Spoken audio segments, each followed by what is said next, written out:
हमार नाम मंजूली रवा देख रहल बानी आपन भाषा भोजपुरी में खबर बतावे और वो खबर के अंदर के खबर बुझावे वाला पहला बुलेटिन जेकर नाम है खबर के बूझी।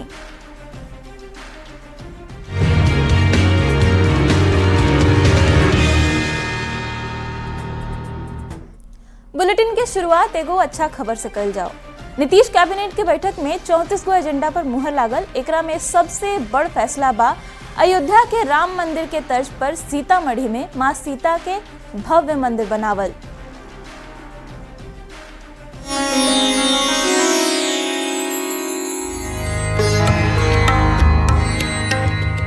बाईस जनवरी 2024 के उत्तर प्रदेश के अयोध्या में भव्य राम मंदिर के उद्घाटन भइल और यही के साथ 500 साल के इंतजार खत्म हो गए। लेकिन सवाल ई उठे लागल कि प्रभु श्री राम के भव्य मंदिर तब बन गई, का यही तर्ज पर बिहार के सीतामढ़ी में मां जानकी के भव्य मंदिर बनी? और अगर बनी तो कब बनी? बात तो बहुत दिन से होत रहे, अब बनी तब बनी माता सीता के मंदिर। लेकिन उम्मीद की किरण तब जागल जब 9 मार्च 2025 के गुजरात के गांधीनगर में शाश्वत मिथिला महोत्सव 2025 में गृह मंत्री अमित शाह कह दिलन कि बहुत जल्द सीतामढ़ी में माता सीता के मंदिर बनी। कि जीवन कैसा होना चाहिए, जीवन हर तरीके से आदर्श होना चाहिए, इसका संदेश देने का काम मां जानकी का ये मंदिर करेगा और ये मंदिर निश्चित रूप से हम मनाएंगे। अमित शाह के बयान के 47वां दिन नीतीश कैबिनेट अयोध्या के श्री राम मंदिर के तर्ज पर सीतामढ़ी के सीता जन्मस्थली पुनौरा धाम में भव्य मंदिर बनावे के प्रस्ताव पर मुहर लगा देहलस। जो माँ सीता का जो जन्मस्थली पुनौरा धाम में मंदिर बनाया जाएगा, अब उसको नॉमिनेशन बेसिस पे उसी कंसल्टेंट को दिया गया है जिसने श्री राम मंदिर अयोध्या में आर्किटेक्चर डिजाइन किया है। तो ये मंदिर बहुत भव्य बनेगा। नीतीश कैबिनेट बड़ा फैसला लिहलस तो इस पर सियासत भी शुरू हो गई। अब चुनाव आया है तो मंदिर की चर्चा चल रही है। कांग्रेस के नेता फैसला पर तंज कसत बाड़े, आरजेडी के नेता ई कहताड़े कि तेजस्वी यादव ही करत रहलन। उन्हें बीजेपी और जेडीयू के नेता ई फैसला के मिल के पत्थर बता रहल बाड़े। माता सीता के भव्य मंदिर बनावे के फैसला कर बिहार सरकार करोड़ लोग के उम्मीद के पूरा करे जा रहल बा। चुनावी साल बा तो ऐसे में विपक्ष फैसला के चुनाव से जोड़कर दिखबे करी। न्यूज 18 खातिर पटना से संजय कुमार के साथ है ब्यूरो रिपोर्ट।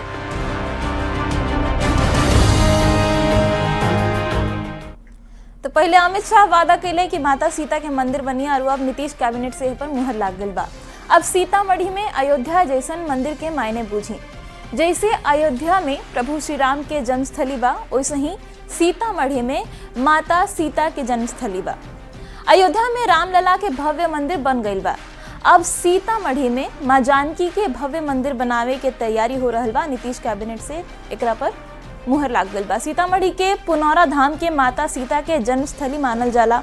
एहिजा एगो भव्य मंदिर बनावे के मांग काफी लंबा समय से होत रहे। ओजा के लोग कहत रहे कि एजा मंदिर बने के चाहिए।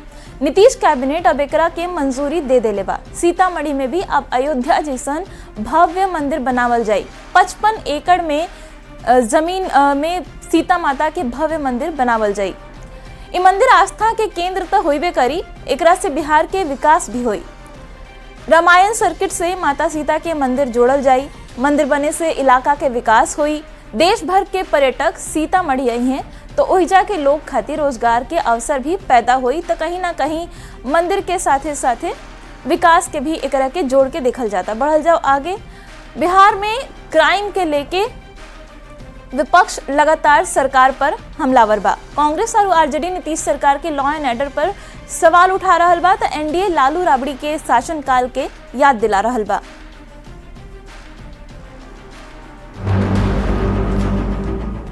चुनावी साल में अपराध और भ्रष्टाचार पर सियासी माहौल गरमावे की खूब कोशिश हो रहल बा। गुंडा राज का तांडव का टेलर प्रतिदिन बिहार के हर इलाके में दिखा रहा है। कबो नेता प्रतिपक्ष सोशल मीडिया पर अपराध बुलेटिन जारी करत बाड़न तो कभी प्रेस कॉन्फ्रेंस के जरिए नीतीश सरकार पर हमला करता रहे।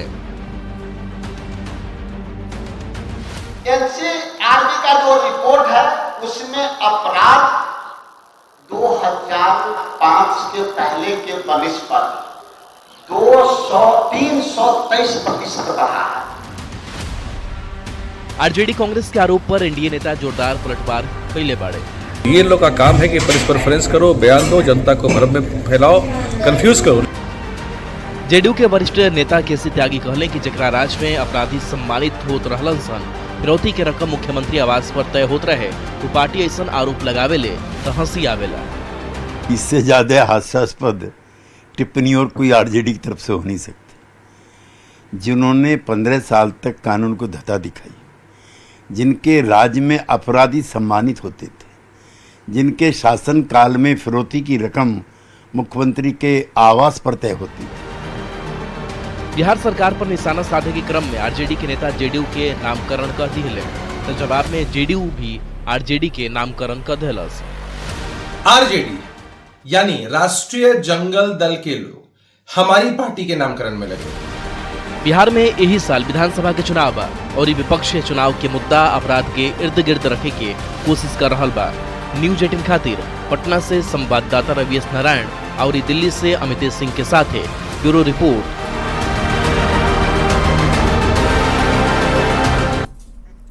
लॉ एंड ऑर्डर पर आरजेडी के नेता जौना ढंग से नीतीश सरकार पर निशाना साध रहल बाड़े, ओकरा के बूझे खातिर पहले आरजेडी पर लागे वाला आरोप के बूझल बहुत जरूरी बा। आरजेडी पर 3 गो बड़ आरोप लागेला: जंगल राज, भ्रष्टाचार और परिवारवाद के आरोप। विरोधी जंगल राज के आरोप लगा के कहेले कि लालू राबड़ी शासन में अपराध चरम पर रहे, अपहरण उद्योग के रूप ले चुकल रहे, डर के मारे व्यापारी, डॉक्टर और छात्र सबके पलायन हद से बेसी होखे लागल रहे। विरोधी आरजेडी पर भ्रष्टाचार के मुद्दा के लेके भी घेरे लें, तर्क देवे लें कि चारा घोटाला में लालू प्रसाद दोषी साबित हो चुकल बाड़े। लैंड फॉर जॉब मामला में लालू परिवार के कई गो लोग आरोपी बाड़े। विरोधी लालू परिवार पर परिवारवाद के आरोप भी लगावेले और तर्क देवेले कि लालू प्रसाद हटले तो अपन पत्नी राबड़ी देवी के सीएम बना देले और अपन 2 गो बेटा के राजनीति में ले आइले, अपन 1 गो बेटी के राज्यसभा भेज देले तो 1 गो बेटी के लोकसभा चुनाव लड़वैले। माने आरजेडी चुनाव में जंगल राज, भ्रष्टाचार और परिवारवाद के मुद्दा पर घेरा जाला। ये 3 गो मुद्दा हमेशा आरजेडी के कहीं ना कहीं मुश्किल में डाल देवेला। चुनाव में पीएम से लेकर के सीएम तक आरजेडी पर निशाना साधेले, जंगल राज, भ्रष्टाचार, परिवारवाद पर प्रहार करेले, जेकरा चलते आरजेडी के चुनाव में काफी नुकसान उठावे के पड़ेला।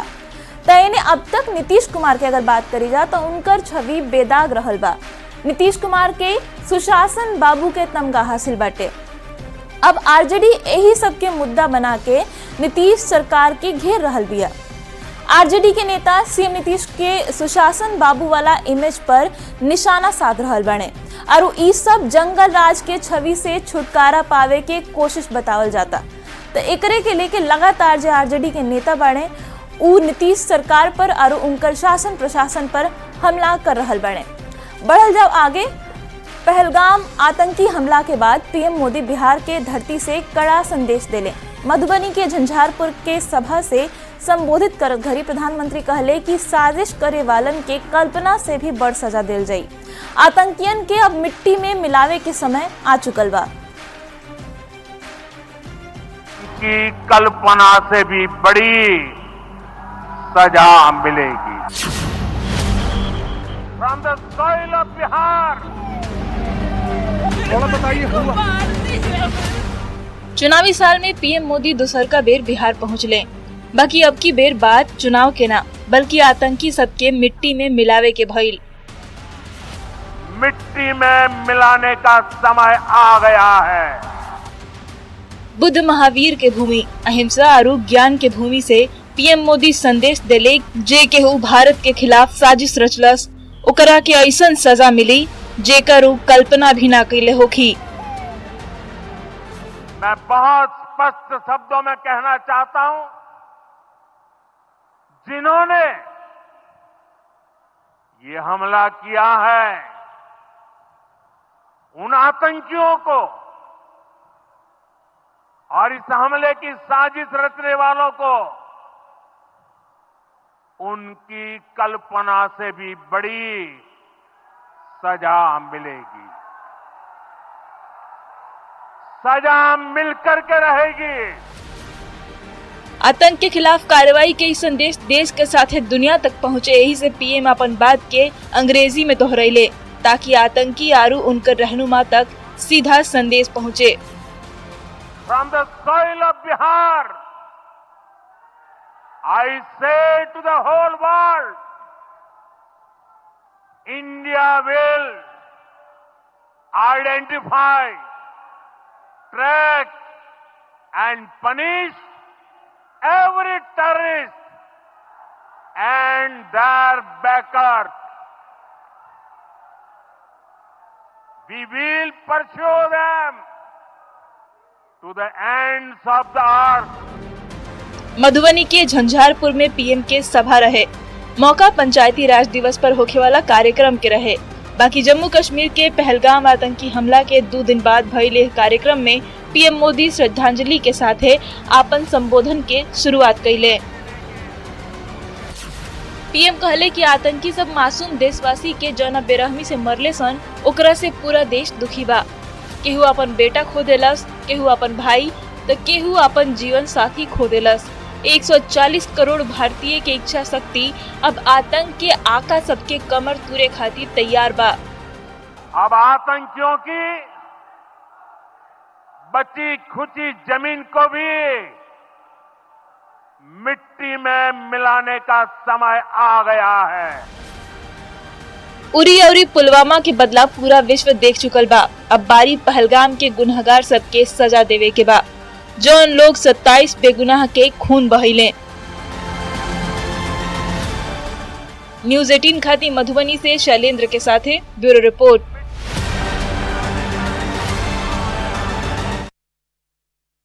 पहलगाम हमला पर प्रधानमंत्री बिहार के धरती से कड़ा बयान देले। ओकरा के बूझे खातिर पहले कुछ आरू घटना के बूझे के जरूरी बाटे, ओकरा बाद का एक्शन लेल गई इहो बुझल जरूरी बा। 18 सितंबर 2016 के आतंकी उरी में बड़ हमला कैले। अपन कैंप में सूत रहल निहत्था सैनिक के आतंकवादी निशाना बनैले। ए हमला में 19 गो जवान शहीद हो गए। मोदी सरकार तबो कहले रहे कि आतंकी सबके एकर जवाब देल जाई। 10 दिन तक पसरल चुप्पी के बाद पूरा देश बेचैन हो गए रहे। बाकी 30 सितंबर के जौन अंजाम आतंकी सबके भोगे के पड़ल, ऊ पूरा दुनिया देखले रहे।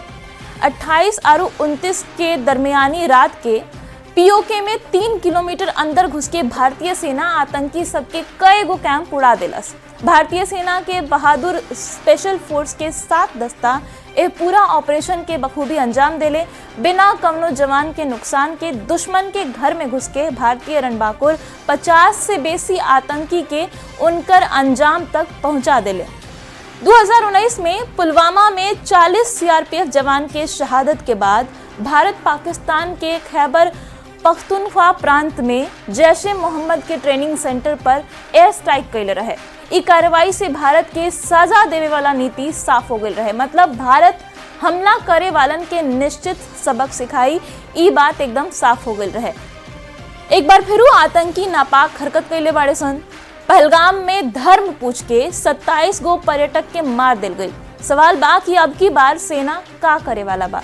पहलगाम में हमला के जवाब आखिर अब की बेर कैसे दिल जाई। बिहार के धरती से पीएम मोदी के संदेश साफ बाटे कि आतंकवाद के बर्दाश्त ना कल जाई, हर मुमकिन कदम उठावल जाई। आतंकी कहीं भी होके ओकरा के छोड़ल ना जाई। पीएम खुद कहले कि भारत के दुश्मन कहीं भी होके, दुनिया के कवनो कोना में लुका के बैठल होके, ओकरा के करारा जवाब देल जाई। ई सब बात प्रधानमंत्री नरेंद्र मोदी बिहार के धरती पर आके कहले। अब बढ़ल जब आगे नीट पेपर लीक मामला में ईओयू के बड़ सफलता मिलल बा। ईओयू के टीम नीट पेपर लीक के मास्टरमाइंड संजीव मुखिया के गिरफ्तार कर ले बिया। संजीव मुखिया लंबा समय से फरार रहे। रिपोर्ट देखी। –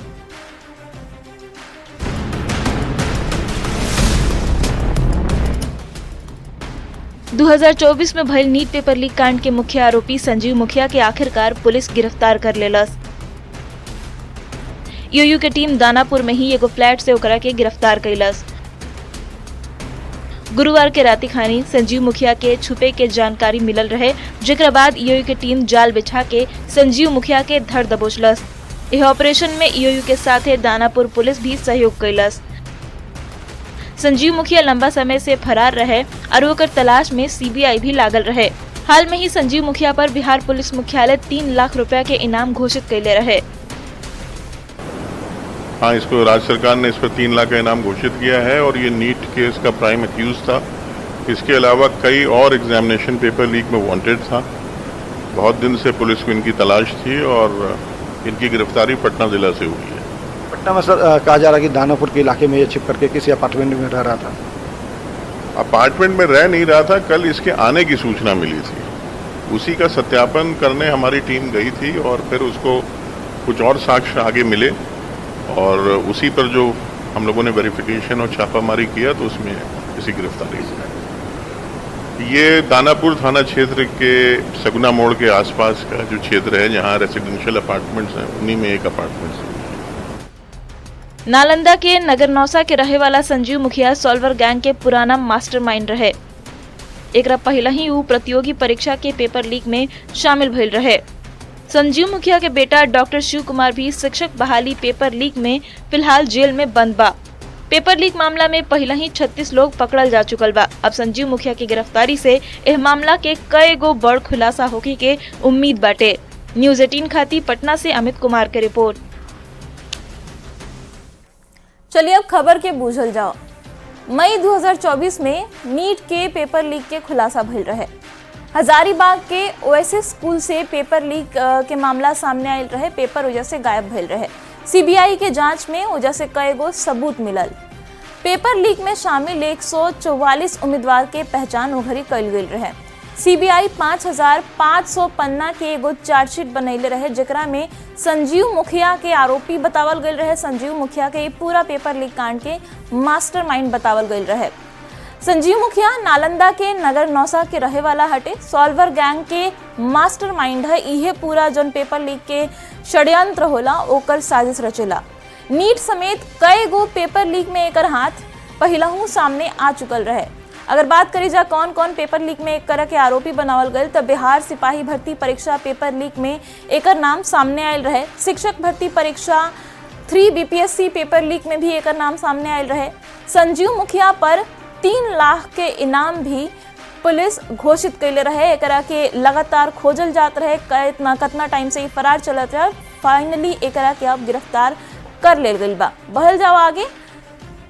झारखंड में नक्सलवाद अब अपन आखिरी सांस गिन रहल बा।